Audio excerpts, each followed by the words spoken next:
Today we'll discuss chapter Combustion and Flame. Let us know what will be the learning objectives. After studying this chapter, we'll be able to define the terms combustion, ignition temperature, inflammable substances. You will be able to list the conditions required for combustion, that is burning. You'll also be able to tell or just suggest the ways to control the fire. Then you will be able to differentiate between different types of combustion, especially the spontaneous and rapid combustion. Explosion you will be able to define, and you will be able to list the characteristics of an ideal fuel, and you will be able to tell the harmful substances which are formed by the burning of fossil fuels. So let us start the chapter. So first we come with the term combustion or burning of anything, right? You have already studied about burning of magnesium in class 7. So you know when magnesium burns in air, it combines with oxygen and it forms a white ash, that is magnesium oxide. So let us understand what is burning or the combustion. So what happens during combustion? A chemical change takes place during which a substance combines with oxygen and it produces heat, right? So it's a chemical process in which a substance combines with oxygen and produces heat, sometimes even light. The substance that burns you call combustible substance, or we call it fuel. So in that case, magnesium was the fuel. And again, fuel may be solid, liquid or gaseous fuel depending on the physical state of the fuel. As we can give the example, solid fuels coal, then this type of charcoal, they are solid fuels, then liquid fuels, petrol, kerosene, gaseous fuels may be LPG, it may be petroleum gas or it may be natural gas, many other gases. So first let us understand what all are the conditions in which combustion takes place. One we have already discussed, that is there should be a fuel, right? Fuel should be present for burning. Secondly, we just discussed that during combustion, fuel combines with oxygen. So there should be air to supply oxygen. And then we have to heat the fuel, right? But how much heat is required? You know, different fuels, if we compare, if I take wood, if I take kerosene, so they two will not be burning at the same temperature. I can burn petrol or kerosene with a burning matchstick, but it is difficult to burn wood with the burning matchstick. It means the different fuels, they burn at different temperatures, which we call the ignition temperature, right? This is called ignition temperature, the lowest temperature at which a fuel burns. So what is the third condition? We have to heat that fuel so that its temperature becomes higher than its ignition temperature, then only it will burn. So these three conditions are required for combustion of any fuel, right? Now, children, you must have seen that there are some fuels which burn with flame. They have very low ignition temperature. You must have seen this caution written on these tankers which are carrying petrol or which are carrying any this type of highly inflammable substance. Keep a distance because they have very low ignition temperature. The little heat is enough to ignite them and they burn with a flame. So there are chances of accidents. Such substances we call inflammable substances, and as I have given you some example, LPG inflammable, alcohol is inflammable. You can add a number of other fuels also to this list. Now, as we have already studied, there are three conditions for combustion to happen. So we can now find how can we control fire. You know that fire is not always desirable. Sometimes when any building is on fire, so it may be disastrous, it may cause loss of property and life, right? So we have to control fire. So once we know the conditions for combustion, we can find how can we control fire. So we have studied there are three conditions for combustion. Yes. So let us just fuel. The first condition is the presence of fuel. If anything is already on fire, we can't remove it. So what are the other conditions? air. So what can we do to control fire? We can cut off the supply of air, right? Or the third condition is that sufficient heat. It means if we cool the burning material and somehow we bring its temperature below its ignition temperature, then the fire will stop. So these are the two ways by which fire extinguishers control the fire. Either they cut off the supply of air or they just simply cool the temperature, cool the fuel so that its temperature goes below the ignition temperature. Children, now just let us discuss about the different types of fire extinguishers. Commonly used fire extinguisher is water. Fire brigade pen, which is called when there is fire, that uses water. So what does water do? You must have seen. Water simply cools the burning material and brings its temperature below the ignition temperature and fire stops. Right? It has very high heat capacity, so it absorbs large quantity of heat and there is slight change in its temperature, so it is used to control fire. Moreover, children, when water is poured over burning material, some water gets changed into water vapor and that also surrounds the fuel and cuts off the supply of air. Now, this way fire is just prevented from spreading. But water has got its limitations. In all conditions, water cannot be used to control fire. One is if fire is in electrical equipment. Water contains salt. It is naturally present in water. That makes it a good conductor of electricity. So if water is used to control fire in electrical equipment, then the person who is handling the apparatus may get the electric shock. So water cannot be used in such cases. What other fire extinguishers can be used in such cases? One is sand. Sand simply is thrown on over the burning electrical equipment that cuts off the supply of air and controls fire. Another one is carbon dioxide. We'll be just discussing later how does carbon dioxide control fire. So, just another limitation of water is that it cannot be used to control fire in oils. Oils are lighter than water. So if water is poured over burning oil or burning petrol, so it simply sinks below the oil. And what happens? The floating oil, just the fire spreads because the oil keeps on floating, even its surface area increases. So it worsens the condition. Then in such cases, which fire extinguisher can be used? I said one is sand, but sand is not easily available.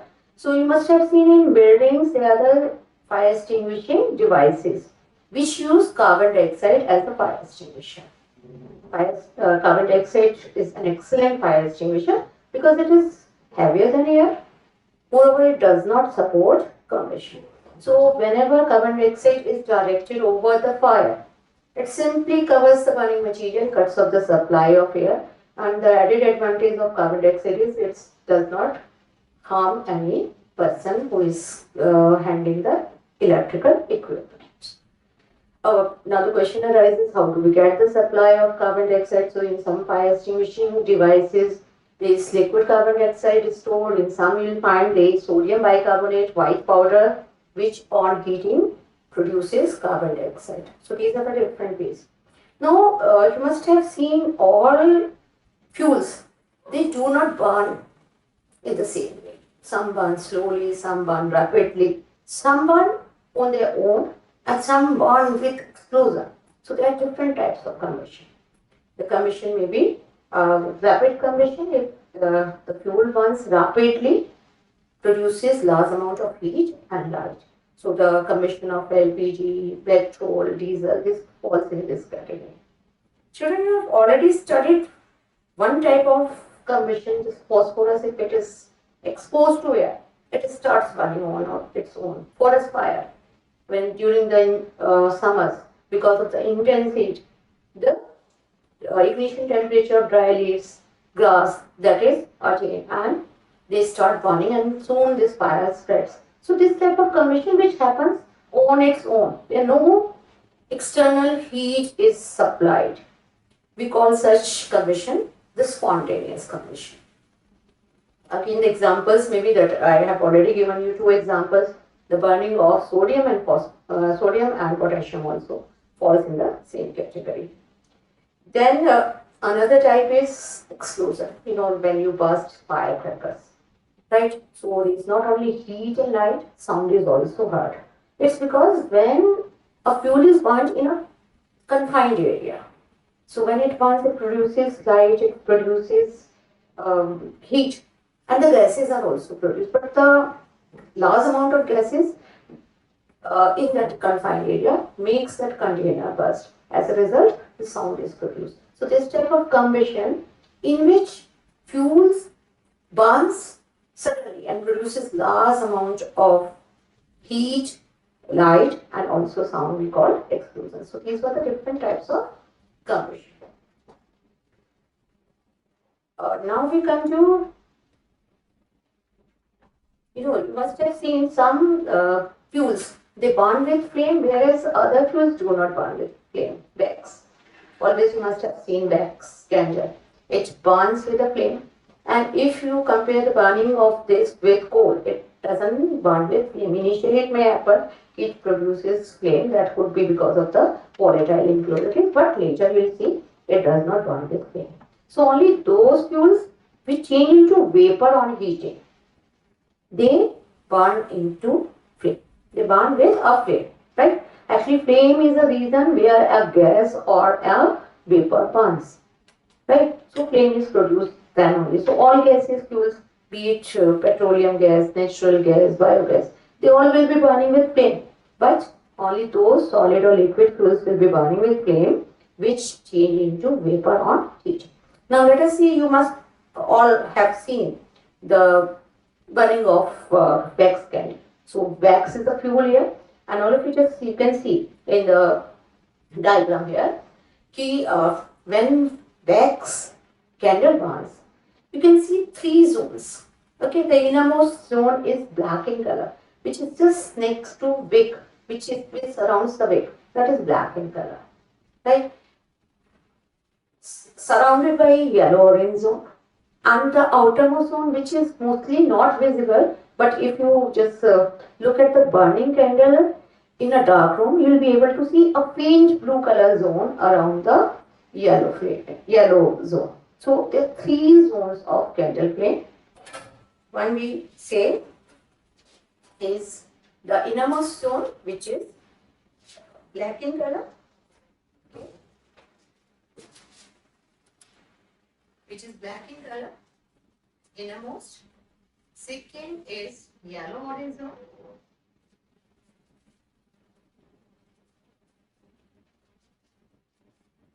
And third is blue zone. Let us understand why the color of these three zones different. So first we start with the black zone. Black zone is the innermost zone. So wax when is heated, first it changes to molten wax, which changes into vapor, and the vapor they start burning with a flame. So innermost part, we'll find the wax vapor which is there. It's not in contact with air. So it does not burn. It does not burn, and as combustion is not taking place in this part, so this part remains black. And if you put a glass tube in it, you'll be able to see that the white fumes coming out from the other end, that shows that it consists of unburnt wax vapor, as combustion doesn't take place here. And if we talk about its temperature, it has the lowest temperature. It has lowest temperature. Right? The second one, as I said, it is surrounded by yellow-orange zone. Here again, this zone, though it's in contact with air, but it's not getting sufficient supply of air. So complete combustion of wax vapor doesn't take place here. So because of insufficient supply of air, it burns with yellow-orange color, because some carbon particles, wax is a compound of carbon and hydrogen.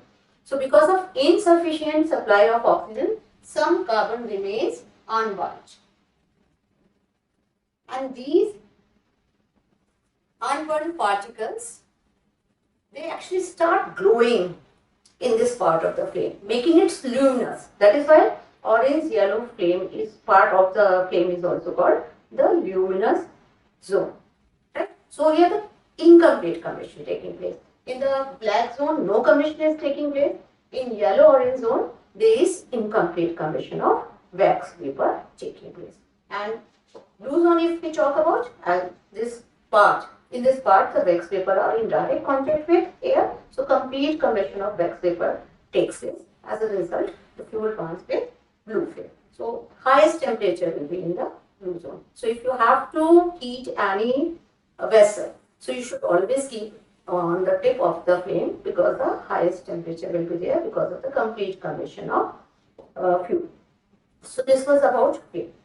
Then we come to that fuel we burn because we want the supply of heat.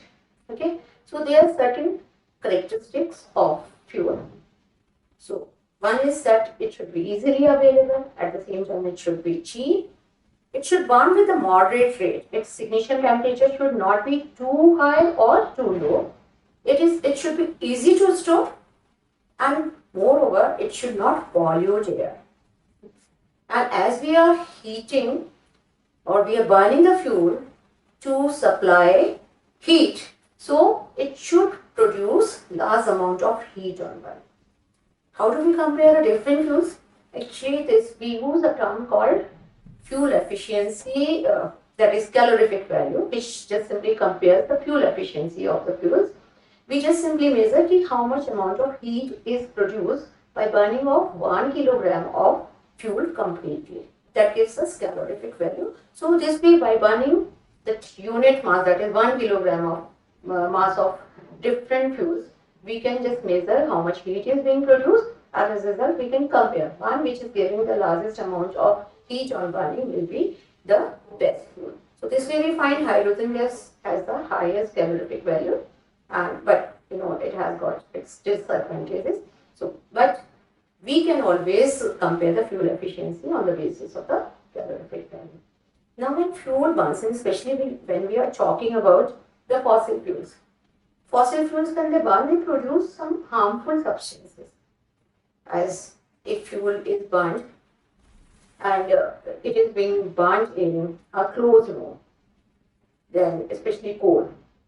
So what happens? It does not burn completely, and incomplete combustion produces a harmful gas, a poisonous gas, carbon monoxide. Carbon monoxide, that it combines with hemoglobin, and it does not let hemoglobin to transport oxygen. As a result, the person dies if it is inhaled for very long time. So one is carbon monoxide. One should take care. Coal or any such fuel should not be burnt in a closed room, especially while sleeping. Such fuels should not be on. Then in fuel like this also, as I said, unburned carbon particles are also produced if fuel does not burn completely, and if unburned carbon particles are inhaled, then they may cause a number of respiratory diseases like asthma, bronchitis, etc. Then coal is a compound. It's a mixture of carbon compounds which contain carbon, hydrogen, and along with that also contain oxygen, nitrogen, and sulfur. So what happens when coal burns or petroleum products burn? Then along with carbon dioxide and water vapor, then some harmful gases like sulfur dioxide and oxides of nitrogen are also released. And these sulfur dioxide and oxides of nitrogen, they are the acidic gases. So they dissolve in rainwater and come to earth as acid. As sulfur dioxide will be forming the sulfurous acid, and finally the sulfuric acid, and oxides of nitrogen will be forming nitric acid. Such a rain which contains good quantity of acid we call acid rain, and this acid rain is harmful for all marble buildings because marble is calcium carbonate which reacts with acid and gets damaged. Moreover, it also changes the pH of water, it damages the soil, lowers the soil fertility. If it goes into water, then the aquatic life is also disturbed. Now, you know that nowadays we are burning more and more fossil fuel. So carbon dioxide gas is produced, that is the major gas which is produced by burning of fossil fuels. And carbon dioxide is a greenhouse gas. It traps heat, right? So what is happening now as the percentage of carbon dioxide is increasing day by day. So more and more heat is being trapped in the Earth's atmosphere as the temperature is rising, and we call such a condition global warming. So global warming is also being caused. So one should take care while burning the fuels. That is why it is suggested that we should use alternate sources of energy. We should use sun energy. We should use water energy of flowing water. So all these energies are to be used. So what all we have studied today? We studied about combustion. What are the other conditions for combustion? We studied if we know the conditions for combustion, how can we control fire? We have studied about different types of fire extinguishers. Then we studied about the different kinds of combustion. Then the characteristics of the ideal fuel. And then we have studied what all are the harmful substances which are produced by burning of fossil fuel. Thank you, children.